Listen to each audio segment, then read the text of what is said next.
So I work at a coffee shop, right? And the other day we had an extra staff member come over to help out in the branch.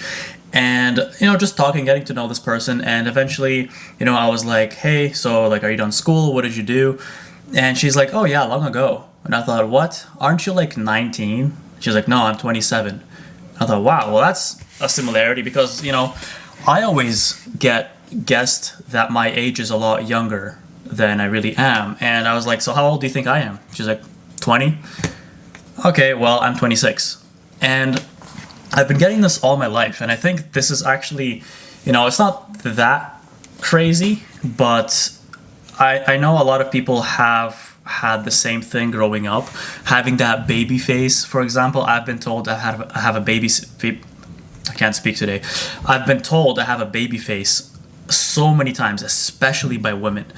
And the interesting thing is I have a completely different mindset about it, that the way I look at it, that I think would actually, benefit people as well. I thought I should share on here. But, let me take you guys on a whole trip, on a whole roller coaster. So back in school when I was a kid, this is when looking younger sucks. Like absolutely, it's the worst thing ever because as kids, even like a 1 year difference between someone, it changes the entire social hierarchy for kids. This person looks older, so they're like way above you, right? And I'm also a December baby. That means I'm born in December, so I'm the youngest in my class every single time. There's never anybody that had a later birthday than me. It's always I'm the last one. So imagine that, and on top of it, add in whatever you want to call late bloomer or last to grow up, no facial hair, all these kind of things. So especially this was noticeable when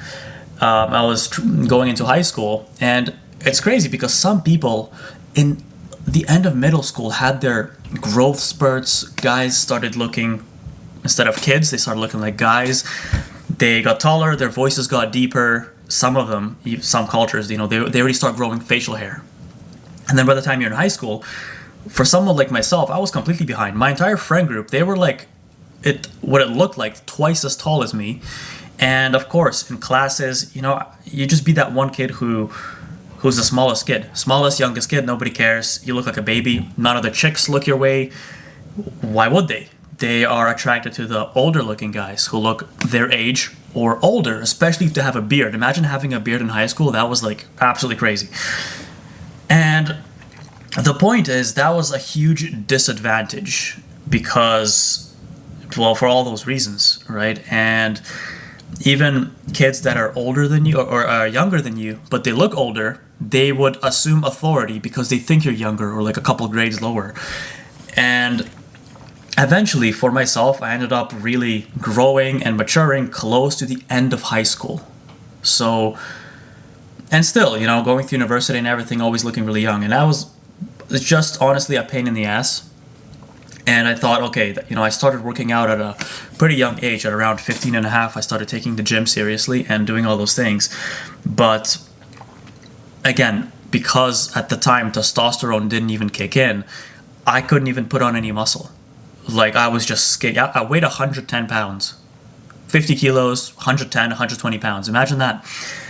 It just sucks. It puts you at such a disadvantage. While my friends weighed 80 kilos or 180 pounds. Imagine the difference, right? There's a boy and a man standing next to each other and we are the same age. How crazy is that? But over time, I'm not going to sit here and say, obviously, when you're 50 and you get to look 40, that's a great thing. Everybody knows that. Everybody wants to look young when they're old. But I'm not even talking about that. What about in your 20s?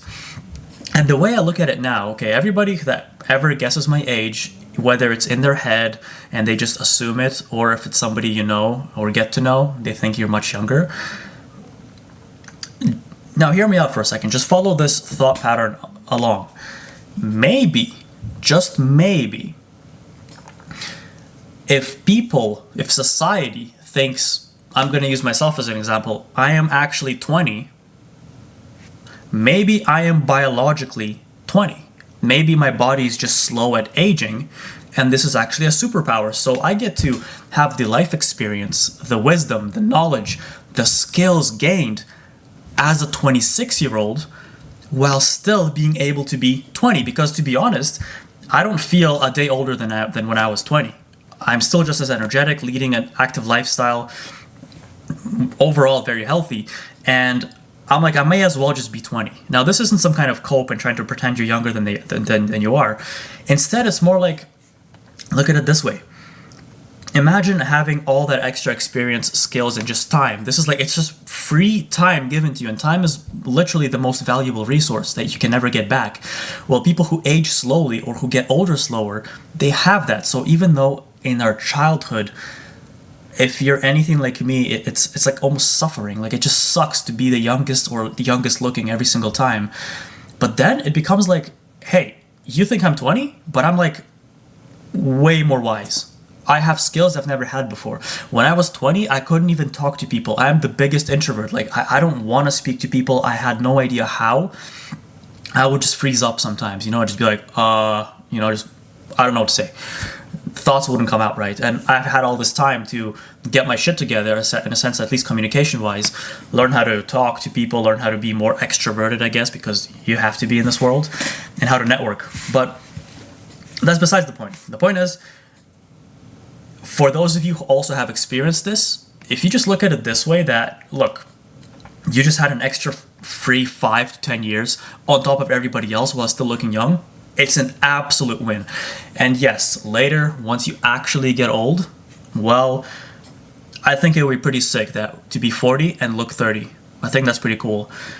And right now, it doesn't give much of an advantage. Looking 26, I think, would be better than looking 20, looks-wise, or because people treat you differently because they think you're older, so you're more respected. It's just natural. That's how people treat you. But it doesn't mean you need to let people disrespect you. That's not what I'm talking about. But just having that extra advantage, I think that is our advantage. Having those extra years on top, even though by society standard, everybody that's outside your circle and doesn't know you, you're 20. Biologically, your body's age 20. You have a baby face. I have a baby face to this day. And look, maybe one day I'll even be able to grow facial hair. Like, I don't know if anyone else is like me, but like the best thing, I can sometimes have like a fuzz up here and up down here. That's about it. That's it. Some people have full grown beards when they're 15, right? And honestly, would be nice. Don't have it. Maybe when I'm 40, maybe when I'm 30. I don't know. But that's the way I look at it. You can call it cope, you can call it, I just see it as an advantage. I think this is absolutely amazing. It's almost like I'm undercover, that I'm actually way older than I look, and I get to be still, very engaged with all groups of people. The older generation, 30s, 40s, I can talk to those people no problem because, again, I'm not a kid. And at the same time, I'm fun, energetic, and I can be a kid if I need to. I can go out, I can party, I can have fun. That's the best part. So just look at it that way. That's just my message for today. Thanks for watching.